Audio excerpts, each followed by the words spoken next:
Mesdames et messieurs, bonsoir. Il est 20h sur ITV, c'est parti pour le journal.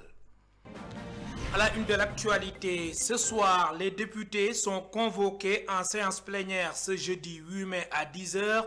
L'ordre du jour porte sur l'examen des projets de résolution visant la mise en accusation de 5 anciens ministres sous le régime de Macky Sall. Au menu, les conclusions relatives à la saisine de la Haute Cour de justice. Demba Seydi, directeur des programmes de Cajuste, citoyen actif pour la justice sociale, espère que la Haute Cour de justice va respecter les droits des personnes incriminées. Déguerpissement aux alentours du stade Léopold Sédar Senghor depuis le 20 avril dernier. L'amicale des moniteurs et employés des auto-écoles du Sénégal monte au créneau face à la presse. Elle révèle que 4000 élèves doivent passer un examen et selon le secrétaire général, le taux d'accident de la circulation est très élevé. À cause de cette situation, il interpelle le ministre des Infrastructures, des Transports terrestres et aériens.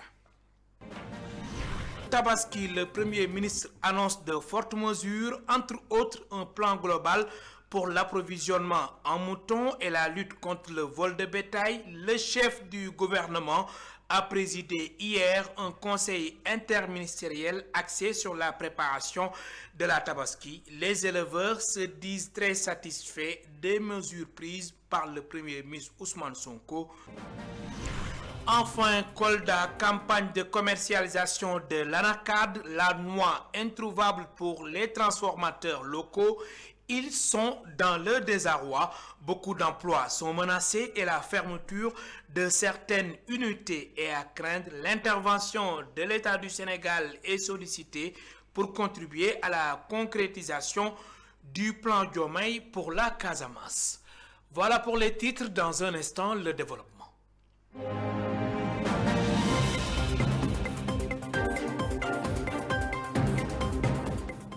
Mesdames et messieurs, bonsoir. Je vous le disais il y a un instant, les députés sont convoqués en séance plénière ce jeudi 8 mai à 10h. L'ordre du jour porte sur l'examen des projets de résolution visant la mise en accusation de 5 anciens ministres sous le régime de Macky Sall. Au menu, les conclusions relatives à la saisine de la Cour de justice. Demba Seydi, directeur des programmes de Cajuste, citoyen actif pour la justice sociale, espère que la Haute Cour de justice va respecter les droits des personnes incriminées. Regardez. La Haute Cour de justice a toujours existé au Sénégal et elle est destinée bien sûr à se saisir des cas spécifiques des hautes personnalités, notamment les ministres. Donc naturellement, nous espérons qu'elle se saisira de ces situations-là tout en respectant les droits de ces individus qui sont incriminés. Naturellement, il est important qu'on puisse rendre compte de la gestion aussi bien de ce régime, mais de façon spécifique des ministres qui sont appelés à la barre. Donc nous considérons que c'est un cours normal de la reddition des comptes et de la transparence des principes auxquels le Sénégal s'est engagé durant toutes ces années et pour pouvoir matérialiser au moins cette question de transparence et de reddition des comptes, ne serait-ce que pour la redevabilité à l'endroit des citoyens sénégalais. La Cour ne devrait pas se saisir de dossiers portant règlement de compte, parce que la justice n'est pas là pour régler des comptes, la justice est là pour au moins rendre compte aux Sénégalais de la gestion d'abord de ces personnes qui sont indiquées, mais ensuite de pouvoir au moins garantir le respect des droits à tous les citoyens, quelle que soit leur position et quelle que soit leur appartenance politique. La Coalition nationale pour la transparence et le suivi budgétaire a réuni l'État et des acteurs de la société civile et c'est pour la présentation des résultats d'une étude sur l'efficacité des investissements publics. Cette rencontre inscrite dans le cadre d'un programme de soutien à la gouvernance met l'accent sur la transparence, l'efficience et la participation citoyenne. N'est-ce pas, Elisabeth Grastine? Cette table ronde fait suite à la mise en place des groupes locaux de suivi budgétaire et des clubs d'analyse budgétaire qui ont mené une étude ciblée sur plusieurs questions liées à la gestion des finances publiques. Donc vous voyez, il y a là des questions de planification pour voir est-ce que les investissements publics, l'argent public est utilisé de manière efficace. est-ce que les projets pour lesquels cet argent a été mobilisé, est-ce que ces projets sont exécutés de manière efficace, efficiente? Le chef de la division gouvernance institutionnelle a quant à lui insisté sur l'importance d'une telle initiative. Il considère cette démarche comme essentielle pour la promotion de la bonne gouvernance. C'est des initiatives qui contribuent vraiment à faire de la promotion de la bonne gouvernance. Parce que vous savez, l'analyse budgétaire, le suivi des investissements participe à la vivacité de la bonne gouvernance, la promotion de la bonne gouvernance. Parce que la bonne gouvernance repose sur des principes sur lesquels, en tout cas, le Sénégal est attendu et sur lesquels le Sénégal sera évalué. C'est sur la participation citoyenne, sur la réduction des comptes, aussi c'est sur l'accès à l'information. Les conclusions de cette enquête ne sont pas favorables. De nombreux manquements en matière d'efficacité ont été relevés. Les résultats que ça donne ne sont pas toujours très encourageants en matière de redevabilité, c'est-à-dire cette capacité pour une structure de rendre compte de l'utilisation des ressources qui leur sont faites, de rendre compte des taux d'exécution des projets. Les résultats de l'étude ne sont pas très favorables. Parmi les recommandations issues de l'étude figure le développement de plateformes digitales, l'organisation de revues annuelles conjointes. Ces recommandations, combinées à celles issues de la table ronde, seront présentées dans un cadre d'échange entre l'État et la société civile. Tabaski 2025, le Premier ministre Ousmane Sonko annonce de fortes mesures, entre autres un plan global pour l'approvisionnement en moutons et la lutte contre le vol de bétail. Le chef du gouvernement a présidé hier un conseil interministériel axé sur la préparation de la Tabaski. Les éleveurs se disent très satisfaits des mesures prises par le chef du gouvernement. Plus de précisions dans ce reportage signé par Neya Alifal et Cheikh Ahmed Tidiane Diouf. À l'approche de la Tabaski, l'effervescence monte peu à peu dans les points de vente de moutons, aussi bien dans les marchés que dans les quartiers de la ville.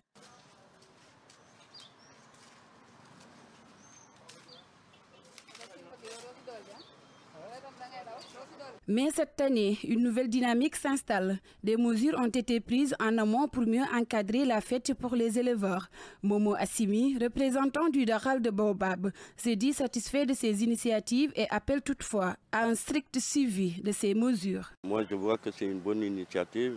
Bon, maintenant, c'est une concrétisation qu'on attend et qui doit passer en premier. En second, c'est à nous, premiers responsables, de prendre les suivis. À la Goltapé, l'ambiance est aussi palpable. Sur la grande place du tunnel, des éleveurs installent leurs enclos de fortune, découpant des cartons pour nourrir leurs moutons. Eux aussi expriment des inquiétudes quant au suivi effectif et des mesures annoncées. Nous l'avons attendu, mais c'est une bonne initiative. Pour le moment, nous attendons sa mise en œuvre et surtout son suivi, car beaucoup de mesures ont été déjà prises par le passé, mais sans véritable suivi. Concernant l'aménagement des points de vente, Baye Modumbaï lance un appel au gouvernement pour leur autoriser à vendre sur ce tunnel des mois avant la Tabaski afin d'avoir le temps de bien organiser les lieux et de les nettoyer après la fête. On nous a informé qu'ils vont réaménager les darals. Ce ne sera donc plus comme les années précédentes avec l'occupation anarchique. Mais nous demandons à l'État de nous accompagner et à nous autoriser à vendre sur ce tunnel un mois avant la Tabaski. Une fois la fête passée, nous nous engageons à nettoyer les lieux. Alors que la Tabaski approche à grands pas, les attentes restent fortes du côté des éleveurs. Si les mesures annoncées suscitent espoir et satisfaction, leur mise en œuvre concrète sur le terrain sera décisive pour ces derniers. Car au-delà des annonces, c'est l'efficacité de l'action qui garantira une fête réussie. Je vous le disais dans les titres, déguerpissement aux alentours du stade Léopold Sédar Senghor depuis le 20 avril dernier. L'amicale des moniteurs et employés des auto-écoles du Sénégal monte au créneau Face à la presse ce matin, elle révèle que 4000 élèves doivent passer un examen et selon le secrétaire général, le taux d'accident de la circulation est très élevé à cause de cette situation. Il interpelle le ministre des Infrastructures, des Transports terrestres et aériens. Le point avec Satou Diba et Moussadia. Les accidents de la circulation sont devenus très fréquents de nos jours, un phénomène vivement dénoncé par le secrétaire général de l'Amicale des moniteurs et employés des auto-écoles du Sénégal. Étant donné qu'il a été bien formé, reste seul dans la voiture et va faire son examen. Donc vous voyez nettement qu'il y a un poids et deux mesures. Donc pour éviter cela, l'État, donc comme il avait demandé à ce que l'auto-école soit obligatoire, nous exigeons et nous demandons à ce que l'auto-école doit être effective. La loi doit être effective et promulguée. C'est pour aider les Sénégalais à faire face à la recrudescence des accidents. Le taux d'accidents mortels est terrible au Sénégal. C'est comme on dirait une épidémie. Parce que seule une épidémie peut abattre autant de personnes dans un temps record. Financée par l'AFPT, la dite amicale a formé 100 moniteurs dans le but de professionnaliser le secteur. Il n'y a pas d'examen de moniteur. Donc, il y a un manque aussi de moniteurs. Nous, à notre niveau, nous avons tout fait pour professionnaliser le milieu. L'année dernière, nous avons formé 100 moniteurs d'auto-école en sécurité routière. C'est parce qu'on a été financé par la 3FPT. Mais aujourd'hui, nous, on a très tôt su qu'il y aura des mutations au niveau du permis de conduire. Il interpelle leur ministre de tutelle, l'invitant à réagir face à cette situation préoccupante. C'est pour cela que nous appelons le ministre des Infrastructures, des Transports terrestres et aériens à intervenir en urgence. Nous demandons à ce que l'État nous vienne en aide, que l'État soutienne les auto-écoles.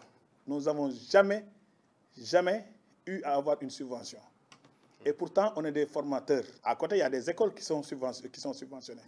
Et nous, on est du service public. Imaginez combien d'élèves passent par les auto-écoles. Les membres de l'amicale des moniteurs et employés des auto-écoles du Sénégal rappellent également que depuis le déguerpissement, plusieurs démarches ont été entreprises. Toutefois, ils déplorent l'absence de réaction des autorités. Santé dans cette édition à Pékin, plus de 300 personnes opérées gratuitement de la cataracte lors d'une journée médicale spéciale et plus de 1000 patients ont été dépistés. Docteur Mokhtar Djembadjan, médecin ophtalmologiste, souligne que les personnes âgées sont les principales victimes de cette maladie oculaire. Il est interrogé par Mamoudou Amin Fati et Cheikh Maguette Bey. Habituellement, l'âge qui est à l'origine, c'est-à-dire c'est dû à la sénilité. Et quand la personne atteint l'âge de 50, 55 ans, voire 60, il y a la survenue de la cataracte. Et la cataracte peut évoluer jusqu'à être mature et on en verra. Et certaines personnes vivront très longtemps sans avoir à atteindre l'âge, la maturité de la cataracte. Donc il y a d'autres causes aussi qui sont à l'origine. Pour ces causes-là, on peut prévenir. Ça peut être des causes dues à des traumatismes, donc il faut vraiment être prudent avec ces traumatismes. Qu'ils soient minimes, il peut entraîner une cataracte spontanée ou bien une cataracte à long terme. Il y a des causes aussi qui peuvent être congénitales. L'enfant peut naître avec une cataracte congénitale. Dans ce sens, il y a beaucoup d'efforts qui ont été faits avec les actions de constatation prénatale et les vaccinations. Donc, il y a beaucoup de choses qui sont faites dans ce sens et ça réduit drastiquement cette prévalence-là. Mais aussi, il y a des causes dues à certaines maladies comme le diabète et autres, et certaines prises de médicaments qui peuvent entraîner la cataracte. Donc pour toutes ces autres causes qui ne sont pas dues à l'âge, il faut faire de la prévention, mais celle qui est liée à l'âge ne peut pas être prévenue parce qu'avec l'âge, plus la population prend en âge, on aura la survenue de la cataracte. C'est un suivi régulier qu'il faut faire pour voir l'évolution de la vision, mais aussi de la cicatrisation et de la correction de l'acuité visuelle qui doit augmenter progressivement pour avoir une vision nette au deuxième mois. Kaolack offre de soulagement des populations de l'Eran Sambou. La localité est dotée finalement de maternité. C'est grâce à l'appui de la Fondation du Crédit Mutuel du Sénégal en collaboration avec l'association Anne Soukali l'Eran Sambou. L'objectif est de renforcer les soins de santé maternelle, néonatale et infantile. Mais les évacuations sanitaires reste toujours une équation, n'est-ce pas, Sékou Diallo? Le problème de maternité est devenu un vieux souvenir pour les populations de l'Aire Sambou. Nous avons 3 chambres qui ont été construites et équipées.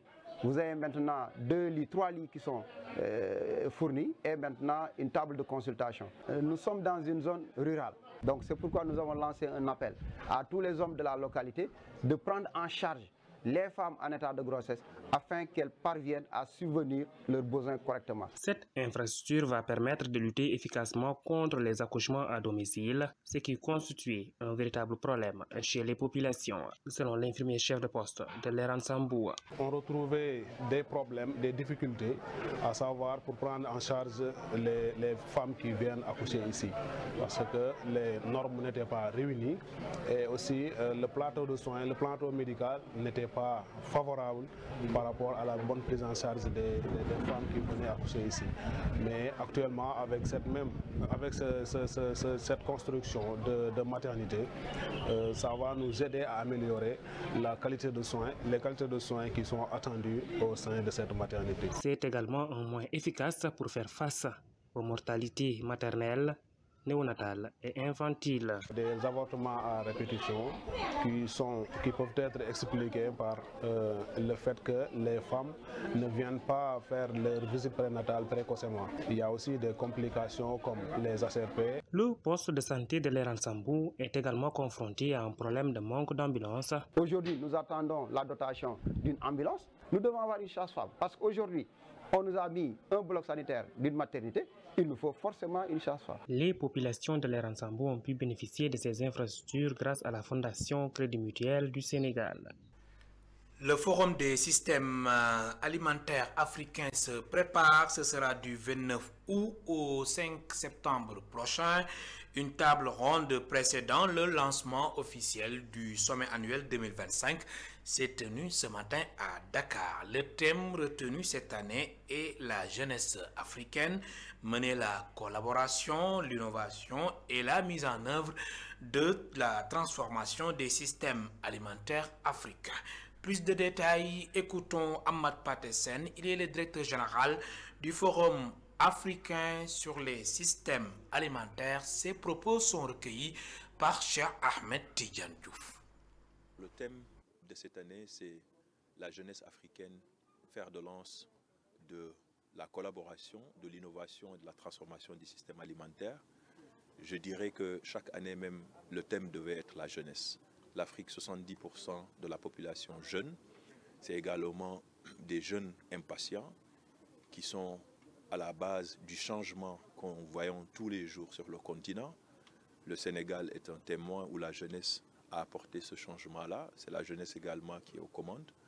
C'est également ces jeunes qui cherchent de l'espoir, mais également des opportunités d'emploi. Et voici un secteur hautement stratégique où on a juste besoin de le rebrand et de le mettre à profit de tout, sur tous les maillons pour pouvoir avoir ça. Mais les jeunes ne peuvent pas être des observateurs, ils doivent être au cœur de l'action. La jeunesse africaine doit également innover. Les jeunes innovent, mais il faut qu'on les mette aussi au devant de la scène. Ils ne peuvent pas être des consommateurs, nous devons être des producteurs. Nous devons également avoir la place sur la table dans ce concert des nations. Et je pense qu'il y a beaucoup de choses positives qui se font sur le continent. C'est également à la presse, c'est également aux médias de montrer ce qu'il y a de positif au Sénégal, dans la sous-région, sur le continent, pour que cet espoir-là qu'on veut générer, mais également l'élan, l'énergie que tous ces jeunes doivent avoir autour de ce secteur-là, qui au-delà même du secteur de l'agroalimentaire, c'est aussi une conférence qui aura un impact sur le tourisme, sur l'agrotourisme, sur également l'attractivité du pays, sur les investissements, que tout le monde soit là et qu'on puisse montrer cette innovation, mais on puisse également drainer ce focus et cette attractivité, les projecteurs sur le pays et au-delà donc de ce sommet-là, récolter l'impact et également cette positivité sur bien sûr la trajectoire et la vision que le pays a bien voulu mettre en place sous le leadership de son Excellence le Président Diomaye, son Excellence le Premier ministre et également tout le gouvernement qui travaille donc à faire de cette vision-là une réalité. Reportage à la Fiera, foire internationale de l'agriculture et des ressources animales. Sur place, une grande diversité d'espèces exposées, allant des moutons ladoum aux volailles. Pour les éleveurs, c'est une occasion précieuse de valoriser leurs produits et de promouvoir l'élevage local. Reportage Hadija Nadjouf et Seleman Diallo. La Fiera, ou foire internationale de l'agriculture et des ressources animales, nous plonge au cœur du monde animal. On y découvre une grande diversité d'espèces, tortues, vaches, moutons, volailles, entre autres.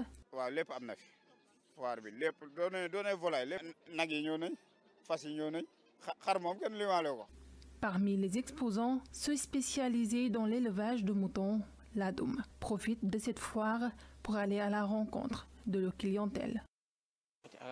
Nous rencontrons ici une nouvelle clientèle. Nous échangeons avec eux, leur présentons nos races de moutons et essayons de conclure des ventes.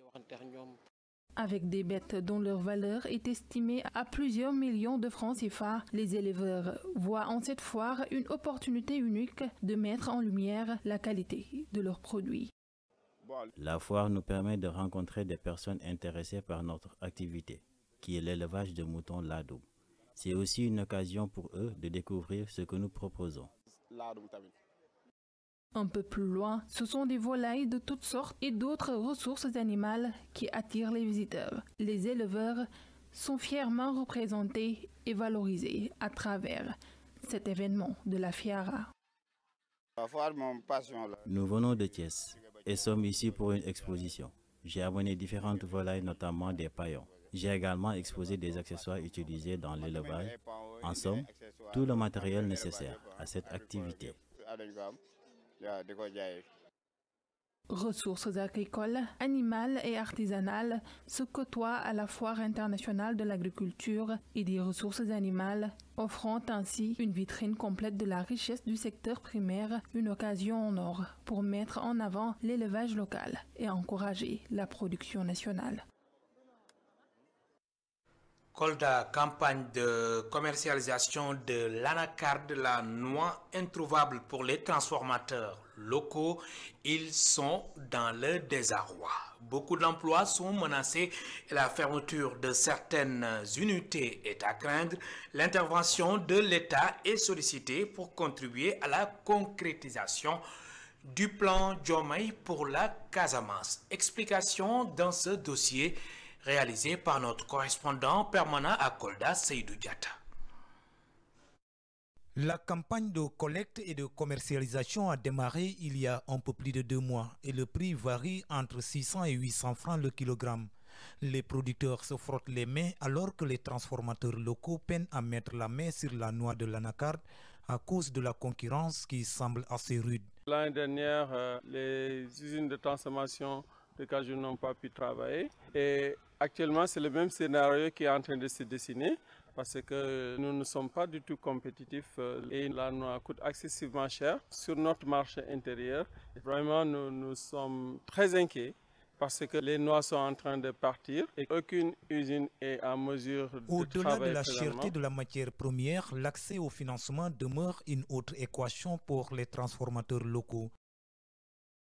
C'est toute une chaîne de valeur parce qu'il y en a qui font du biochar à base des résidus de noix, d'autres font du jus comme nous et certains qui font de l'amande. Donc nos difficultés, c'est surtout des difficultés d'accès au financement et un problème aussi de cherté de la matière première pour ce qui est de la noix. On est là pour exposer ces difficultés aux autorités afin qu'ensemble on puisse trouver des solutions. La filière anacarde constitue l'une des mamelles économiques de la Casamance.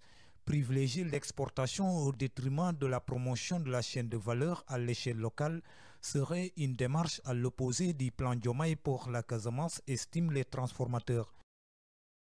Nous pensons que nous nous inscrivons déjà dans le programme Diomaye pour la Casamance. Pourquoi? Parce que c'est la filière qui emploie énormément de personnes. Si on privilégie l'exportation, parce que ça rapporte plus, nous qui nous sommes réunis aujourd'hui, nous sommes très inquiets. Si vous prenez la route à partir de Ziguinchor jusqu'à Kolda, vous allez voir des milliers de camions déjà chargés et prêts à l'export. C'est des milliards que nous laissons passer pour notre pays. Parce qu'en exportant l'anacarde brute, nous exportons en même temps nos emplois. Et jusqu'à quand? On a déjà perdu beaucoup d'emplois. Donc présentement, si nous devons reprendre l'activité, nous allons encore commencer à former du personnel. Déjà, ça, c'est... Alors que la campagne amorce le dernier virage, les transformateurs n'ont toujours pas de quoi faire tourner les machines à plein régime. Une subvention ou des mécanismes leur accordant un quota ne seront qu'une bouée de sauvetage. Dans un instant, votre émission, l'invité de la rédaction d'ITV reçoit ce soir Demba Seydi, directeur des programmes de Cajuste, citoyen actif pour la justice sociale. C'est la fin de ce rendez-vous avec l'actualité sur ITV. Merci de nous avoir suivis. Bonsoir.